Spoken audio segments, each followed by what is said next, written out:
Pada suatu masa di tanah Jawa, di era kejayaan Kerajaan Mataram, hiduplah seorang putri bernama Dewi Sekarwangi.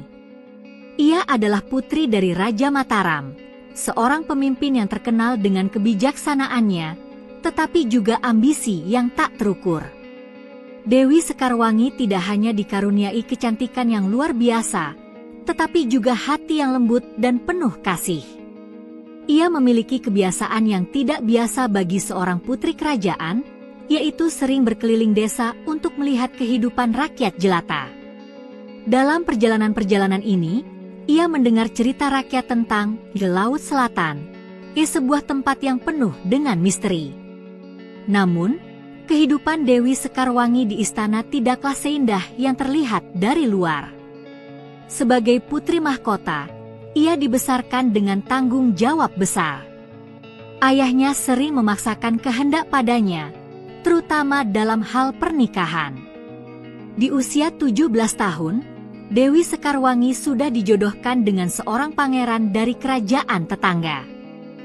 Pangeran itu, Raden Wicaksana, adalah seorang pemimpin muda yang tampan tetapi terkenal dengan kekejamannya. Dewi Sekarwangi tidak mencintai Wicaksana, tetapi ia tidak berdaya melawan keputusan ayahnya. Semua berubah pada suatu sore ketika Dewi Sekarwangi memutuskan untuk pergi ke tepian Laut Selatan, tempat yang sering diceritakan penuh dengan aura mistis. Ditemani oleh dayang-dayangnya, ia melarikan diri dari istana untuk mencari ketenangan. Saat ia menatap ombak yang berdebur keras, muncul seorang pemuda misterius bernama Ki Adipati, seorang nelayan yang terkenal dengan keberaniannya menghadapi badai laut. Ki Adipati datang membawa ikan hasil tangkapannya, tetapi tatapan matanya bertemu dengan Dewi Sekarwangi. Dalam sekejap, dunia mereka berubah. Ki Adipati, meskipun seorang rakyat biasa, memiliki pesona dan kecerdasan yang membuat Dewi Sekarwangi terkesan. Mereka berbicara selama berjam-jam di pinggir laut, membicarakan segala sesuatu mulai dari mimpi hingga beban kehidupan mereka. Dalam percakapan itu, Dewi Sekarwangi merasa ada sesuatu yang istimewa pada pemuda itu, sesuatu yang tidak pernah ia rasakan sebelumnya. Namun, kebersamaan mereka tidak berlangsung lama. Saat matahari tenggelam di Cakrawala, salah satu dayang istana memanggil Dewi Sekarwangi untuk kembali. Meski terpisah, pertemuan itu meninggalkan jejak mendalam di hati keduanya. Dewi Sekarwangi mulai merasakan cinta yang tak terduga, sementara Ki Adipati menyadari bahwa ia telah jatuh hati pada seorang putri yang tidak mungkin ia miliki. Setelah pertemuan itu, Dewi Sekarwangi dan Ki Adipati terus bertemu secara diam-diam. Setiap malam bulan purnama, Dewi Sekarwangi akan diam-diam meninggalkan istana untuk bertemu Ki Adipati di tepi Laut Selatan. Dalam kebersamaan mereka, cinta pun tumbuh semakin kuat. Dewi Sekarwangi mengungkapkan keinginannya untuk hidup bebas dari ikatan kerajaan, sementara Ki Adipati berjanji akan selalu melindunginya. Namun, hubungan mereka tidak berjalan mulus. Dayang istana yang curiga mulai memperhatikan perubahan sikap Dewi Sekarwangi. Ia melaporkan hal ini kepada sang raja. Sang raja, yang berencana menikahkan Dewi Sekarwangi dengan Pangeran Wicaksana, menjadi murka ketika mengetahui putrinya telah menjalin hubungan dengan seorang nelayan biasa. Dalam kemarahannya, ia memerintahkan pasukan kerajaan untuk menangkap Ki Adipati. Pada suatu malam, ketika Dewi Sekarwangi sedang bertemu Ki Adipati, pasukan kerajaan datang menangkap mereka. Ki Adipati mencoba melawan, tetapi ia kalah jumlah. Dewi Sekarwangi memohon kepada ayahnya untuk melepaskan Ki Adipati, tetapi sang raja menolak. Sebagai hukuman, Ki Adipati dijatuhi hukuman mati karena dianggap telah mencemari kehormatan kerajaan. Dewi Sekarwangi merasa dunia runtuh di hadapannya. Ia berusaha segala cara untuk menyelamatkan kekasihnya, termasuk memohon kepada ibunya, sang ratu, yang lebih lembut hatinya. Namun, keputusan raja adalah mutlak. Pada hari eksekusi Ki Adipati, Dewi Sekarwangi hanya bisa menyaksikan dari kejauhan. Hatinya hancur berkeping-keping saat pria yang dicintainya dihabisi tanpa belas kasihan.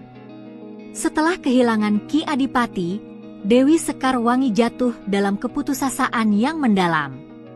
Ia menghabiskan hari-harinya menangis di tepi Laut Selatan, tempat di mana ia pertama kali bertemu dengan cinta sejatinya. Dalam kesedihannya, ia berdoa kepada laut, meminta agar dirinya dibebaskan dari dunia yang penuh penderitaan ini. Doanya dijawab, tetapi bukan oleh kekuatan yang ia bayangkan. Suatu malam, ketika bulan purnama memancarkan sinarnya, ombak Laut Selatan tiba-tiba menjadi ganas. Dari dalam laut muncul sosok misterius, seorang wanita cantik yang mengaku sebagai penjaga Laut Selatan. Ia menawarkan Dewi Sekarwangi kesempatan untuk meninggalkan dunia manusia dan menjadi bagian dari laut selamanya. Dengan hati yang hancur dan tanpa harapan, Dewi Sekarwangi menerima tawaran itu.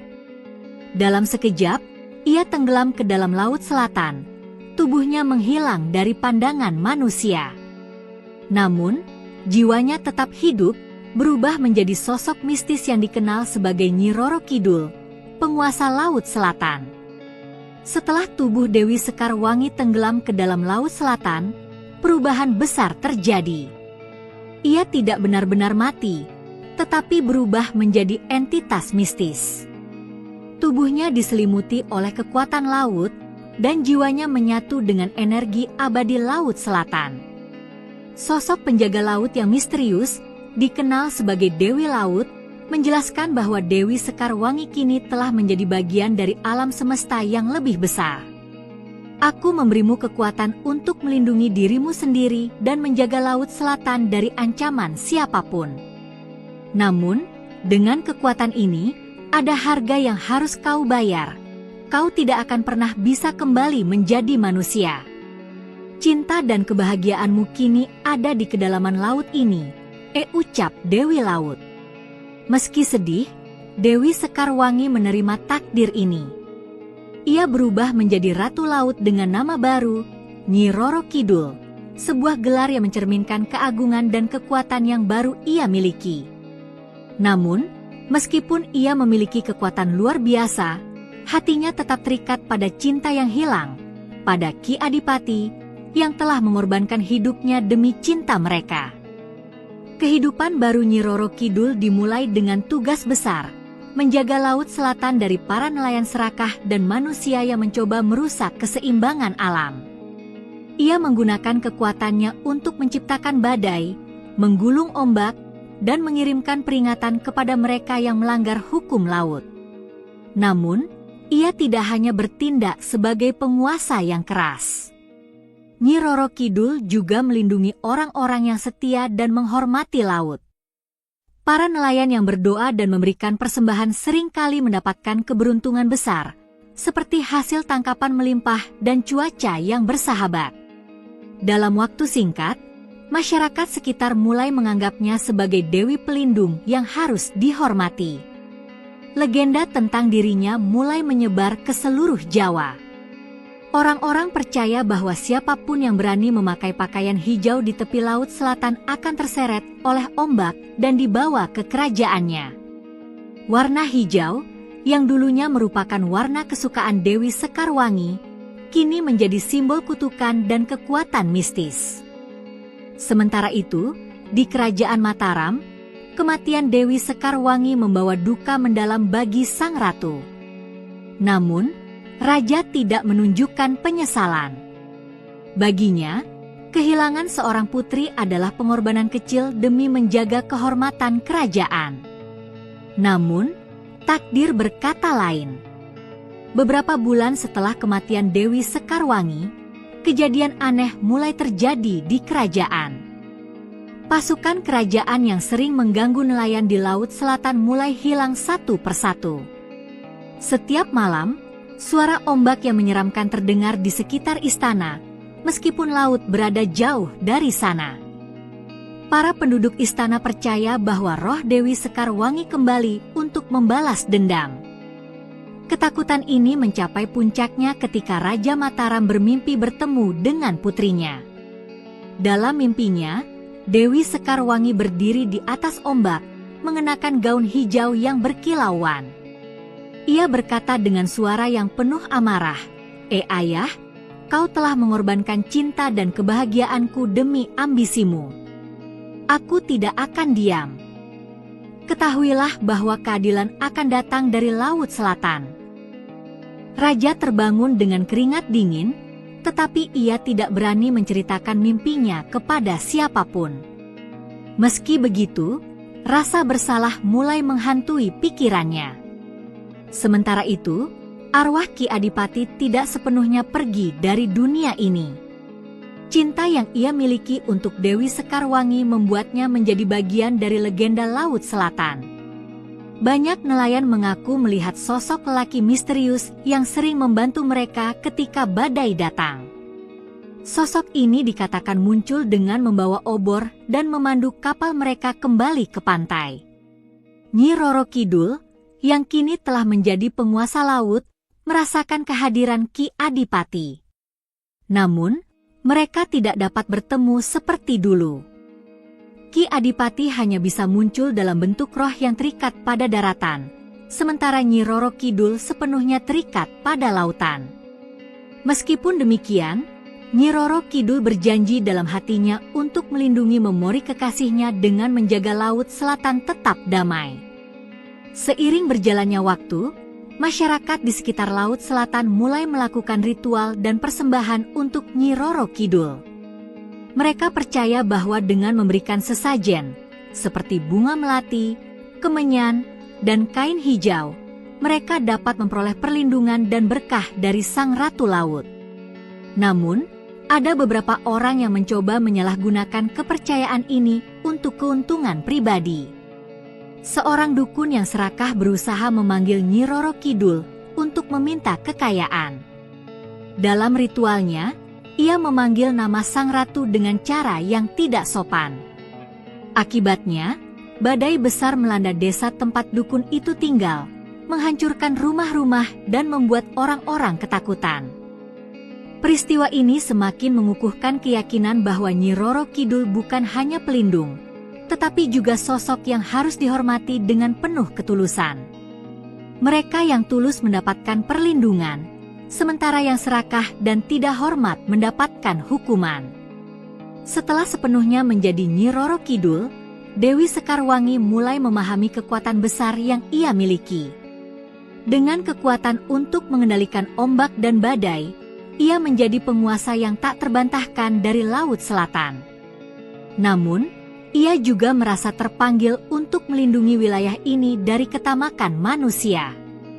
Legenda tentang Nyi Roro Kidul semakin kuat setelah serangkaian peristiwa misterius. Beberapa kapal dagang yang mencoba menjarah Laut Selatan dilaporkan hilang tanpa jejak. Di sisi lain, nelayan lokal yang selalu menghormati laut mendapatkan hasil tangkapan yang melimpah. Cerita ini menyebar dari mulut ke mulut, membuat nama Nyi Roro Kidul semakin terkenal.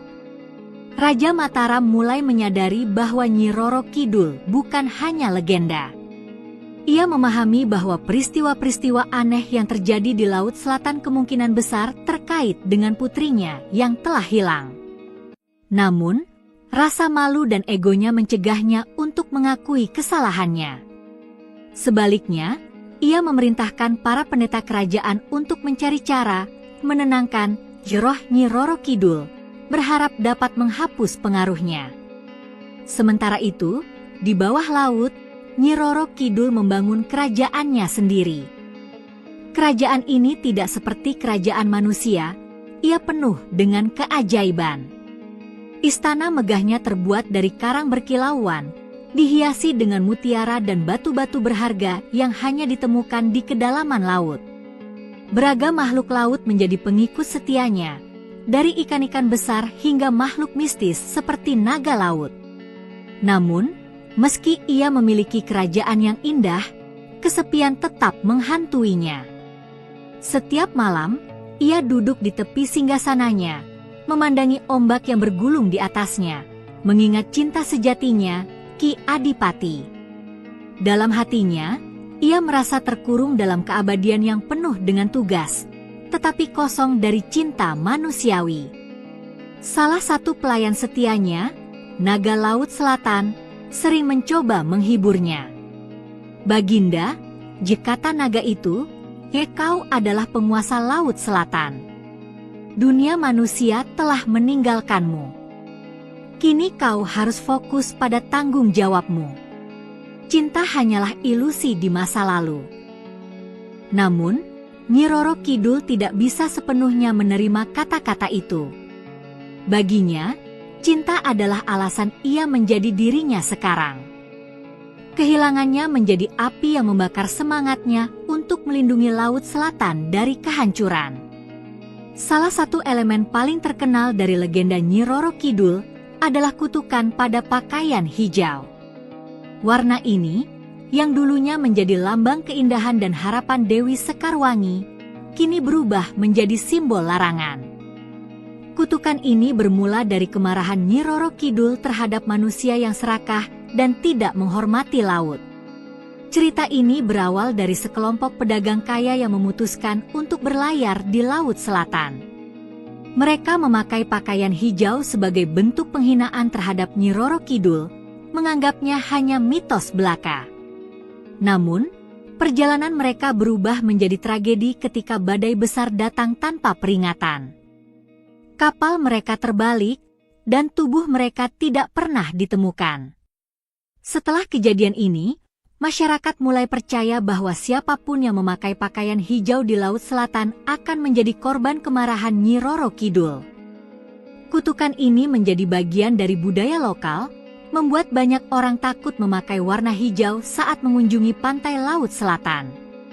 Namun, ada juga yang menganggapnya sebagai bentuk penghormatan, menghindari warna itu sebagai tanda respek terhadap Sang Ratu Laut. Salah satu kemampuan unik Nyi Roro Kidul adalah kemampuannya untuk berkomunikasi dengan manusia melalui mimpi. Banyak orang di sekitar Laut Selatan mengaku pernah bermimpi bertemu dengan wanita cantik berpakaian hijau, yang memperingatkan mereka tentang bahaya atau memberikan petunjuk dalam hidup mereka. Cerita seorang pemuda bernama Jaka Taruk menjadi salah satu kisah paling terkenal. Ia bermimpi bertemu dengan Nyi Roro Kidul, yang memperingatkannya agar tidak melaut pada malam tertentu. Namun, Jaka mengabaikan mimpi itu, menganggapnya hanya hayalan belaka. Saat ia tetap pergi melaut, perahu kecilnya dihantam badai besar, dan ia nyaris kehilangan nyawanya. Ketika akhirnya ia kembali ke daratan, Jaka menyadari bahwa mimpi itu adalah peringatan dari Sang Ratu Laut. Fenomena ini semakin memperkuat keyakinan masyarakat bahwa Nyi Roro Kidul bukan hanya penguasa laut, tetapi juga pelindung yang peduli terhadap keseimbangan alam. Namun, ia juga tidak segan-segan memberikan hukuman kepada mereka yang melanggar aturan. Meskipun Nyi Roro Kidul telah menerima takdirnya sebagai penguasa Laut Selatan, amarah terhadap ayahnya, Raja Mataram, tidak pernah hilang. Ia merasa bahwa penderitaannya berawal dari ambisi dan kekejaman sang raja. Dalam satu malam yang penuh badai, Nyi Roro Kidul memutuskan untuk mengirimkan pesan kepada ayahnya. Istana Mataram dilanda hujan lebat dan angin kencang yang tidak biasa. Para pendeta kerajaan memperingatkan sang raja bahwa ini adalah tanda kemarahan Dewi Laut. Dalam ketakutannya, raja mengadakan upacara persembahan di tepi pantai, berharap dapat menenangkan Sang Ratu Laut.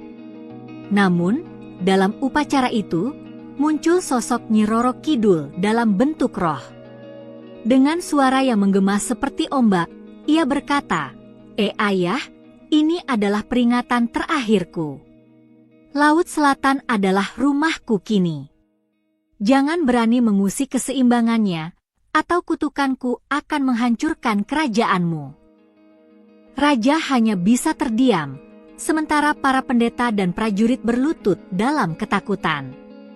Setelah peristiwa itu, Raja Mataram mulai mengirimkan persembahan rutin ke Laut Selatan sebagai tanda hormat.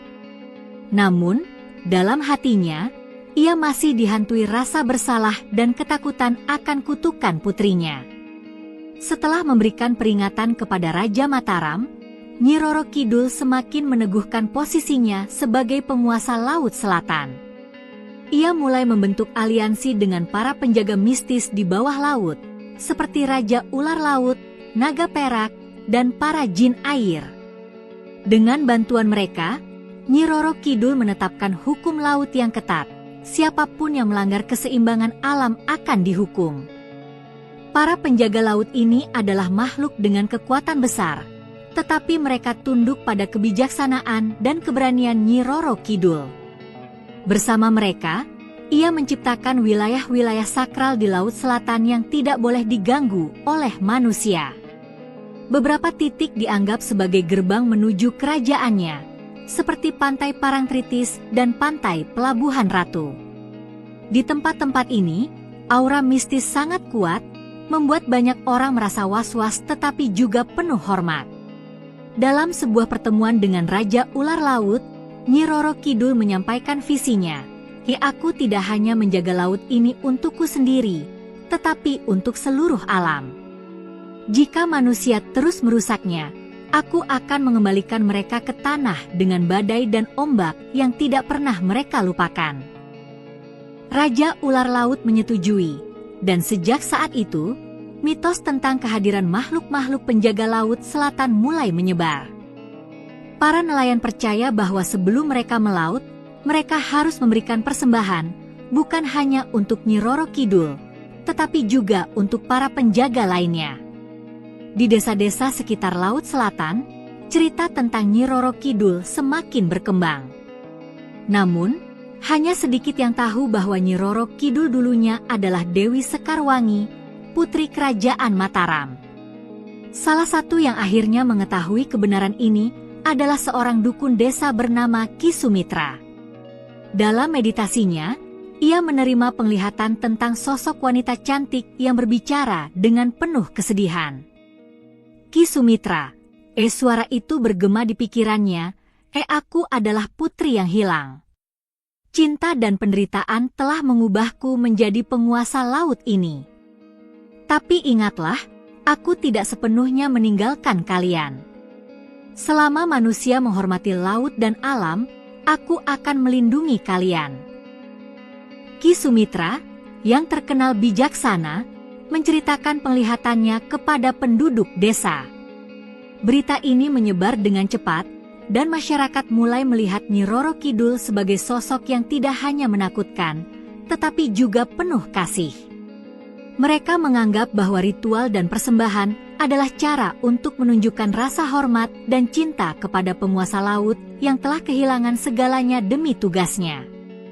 Meskipun Raja Mataram mencoba menunjukkan hormat kepada Nyi Roro Kidul melalui persembahan rutin, kejahatan yang telah ia lakukan terhadap putrinya tidak bisa dihapuskan. Kerajaan Mataram mulai mengalami kemunduran. Hasil panen berkurang, wabah penyakit melanda rakyat, dan konflik internal membuat kerajaan kehilangan kekuatannya. Para penasihat kerajaan mendesak raja untuk meminta maaf secara langsung kepada Nyi Roro Kidul. Namun, raja menolak, menganggap hal itu sebagai tanda kelemahan. Keangkuhannya akhirnya membawa bencana ketika badai besar melanda ibu kota kerajaan, menghancurkan sebagian besar istana.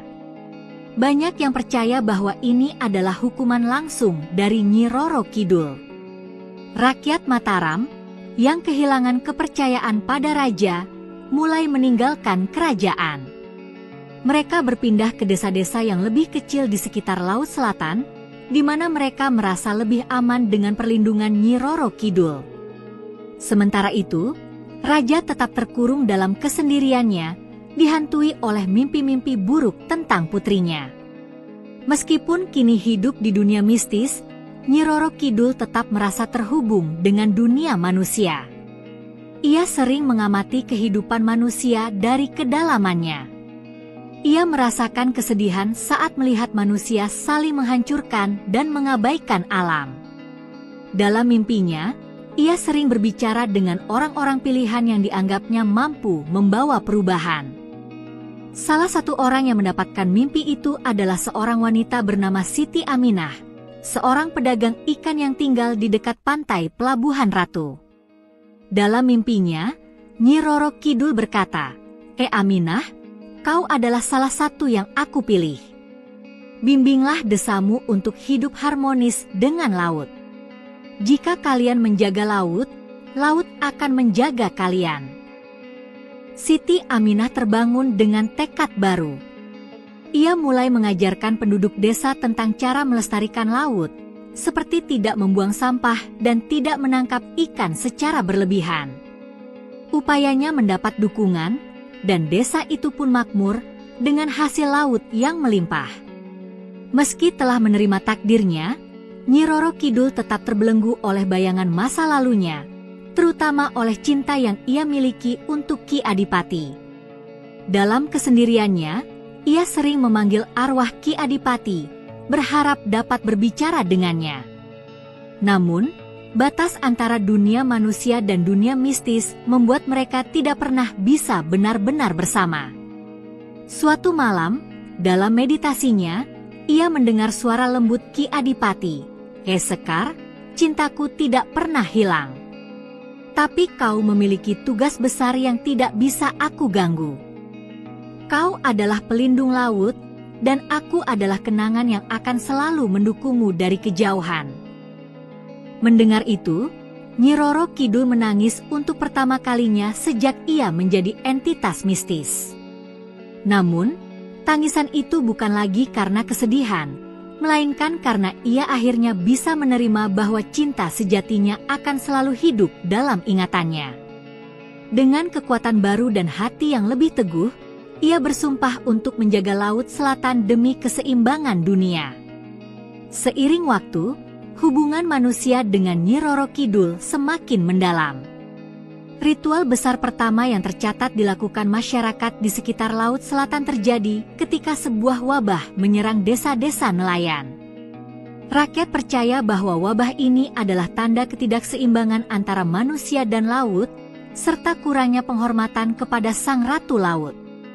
Seorang pemimpin adat bernama Ki Jaya Manggala mengusulkan untuk melakukan persembahan besar di pantai Parangtritis.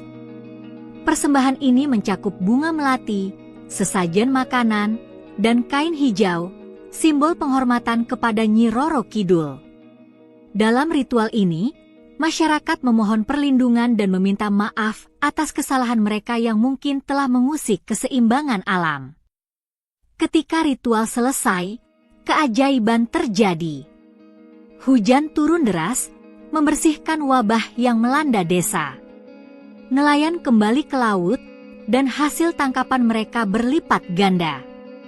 Sejak itu, ritual penghormatan kepada Nyi Roro Kidul menjadi tradisi tahunan, tidak hanya di pantai Parangtritis tetapi juga di tempat-tempat lain seperti Pelabuhan Ratu. Legenda Nyi Roro Kidul tidak hanya berkaitan dengan masyarakat umum, tetapi juga dengan para pemimpin Jawa. Salah satu cerita paling terkenal adalah perjanjian mistis antara Nyi Roro Kidul dan Raja-Raja Mataram. Diyakini bahwa setiap raja yang naik tahta harus melakukan meditasi di pantai Laut Selatan untuk meminta restu dari Sang Ratu Laut. Cerita ini bermula ketika Sultan Agung, seorang raja besar Mataram, bermimpi bertemu dengan Nyi Roro Kidul. Dalam mimpinya, Nyi Roro Kidul menawarkan perlindungan kepada kerajaannya, tetapi dengan satu syarat, setiap raja harus menghormati laut dan menjaga keseimbangan alam. Sultan Agung menerima syarat ini, dan sejak saat itu, kerajaan Mataram selalu menjalin hubungan mistis dengan Nyi Roro Kidul. Tradisi ini diteruskan oleh raja-raja berikutnya, yang sering melakukan ritual di tepi laut sebelum memulai pemerintahan mereka. Hubungan ini memperkuat status Nyi Roro Kidul sebagai simbol kekuatan yang melindungi Jawa dari bencana.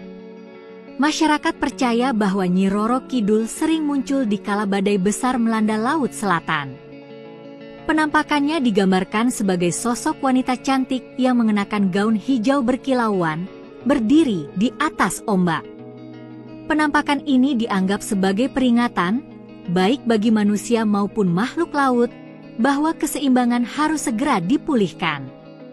Salah satu kisah terkenal adalah tentang seorang nelayan bernama Pak Dharma yang pernah bertemu langsung dengan sosok Nyi Roro Kidul. Dalam kesaksiannya, ia mengatakan bahwa badai besar hampir menenggelamkan kapalnya. Namun, ia melihat sosok wanita yang melambaikan tangan, memberikan arahan agar ia mengikuti arus tertentu. Pak Dharma mengikuti arahan itu dan berhasil kembali ke pantai dengan selamat. Ketika cerita ini tersebar, masyarakat semakin yakin bahwa Nyi Roro Kidul adalah pelindung sekaligus pengingat agar manusia tidak melupakan kewajibannya menjaga alam. Namun, tidak semua manusia menghormati Nyi Roro Kidul. Ada pihak-pihak yang serakah dan terus mengeksploitasi Laut Selatan. Penebangan hutan mangrove, penangkapan ikan berlebihan, dan pembangunan tanpa izin mulai mengancam wilayah-wilayah sakral di sekitar Laut Selatan. Kemurkaan Nyi Roro Kidul memuncak ketika sebuah kapal besar dari bangsa asing mencoba menambang mineral dari dasar laut tanpa izin. Badai besar melanda kapal itu, menenggelamkannya ke kedalaman laut. Para penyintas melaporkan bahwa mereka melihat sosok wanita misterius sebelum badai menghancurkan kapal mereka. Peristiwa ini menjadi peringatan keras bagi mereka yang mencoba melanggar hukum laut. Namun, hal ini juga menimbulkan konflik antara mereka yang percaya pada legenda Nyi Roro Kidul dan mereka yang menganggapnya hanya sebagai mitos belaka. Kisah Nyi Roro Kidul kini menjadi bagian dari identitas budaya masyarakat Jawa, khususnya di sekitar Laut Selatan. Ia tidak hanya dipandang sebagai sosok mistis, tetapi juga sebagai simbol kekuatan alam yang tak terpisahkan dari kehidupan manusia. Banyak seniman, penyair, dan budayawan terinspirasi oleh kisahnya. Tari-tarian tradisional seperti Bedhaya Ketawang sering dianggap sebagai bentuk penghormatan kepada Nyi Roro Kidul. Dalam tarian ini, para penari mengenakan pakaian hijau dan bergerak seperti ombak, menggambarkan keanggunan dan kekuatan laut. Bagi banyak orang, Nyi Roro Kidul bukan hanya legenda, tetapi juga pengingat akan pentingnya menjaga hubungan harmonis dengan alam. Cinta tragisnya dengan Ki Adipati menjadi pelajaran bahwa pengorbanan terbesar seringkali membawa tanggung jawab besar. Ini adalah awal mula perjalanan Nyi Roro Kidul dengan menjadikannya simbol abadi dari kekuatan dan keindahan Laut Selatan. Ia bukan hanya ratu laut, tetapi juga penjaga keseimbangan antara manusia dan alam. Tonton kelanjutannya yang lebih menarik part 2, Kutukan dan Keajaiban di Laut Selatan, hanya di channel ini. Terima kasih teman-teman yang sudah mendengarkan kisah ini sampai selesai. Saya harap teman-teman semua menyukainya, dan apabila ingin mendengar lebih banyak kisah-kisah menarik, jangan lupa untuk like, komen, dan subscribe. Dukung terus channel ini agar kami bisa terus menghadirkan konten yang bermanfaat dan inspiratif.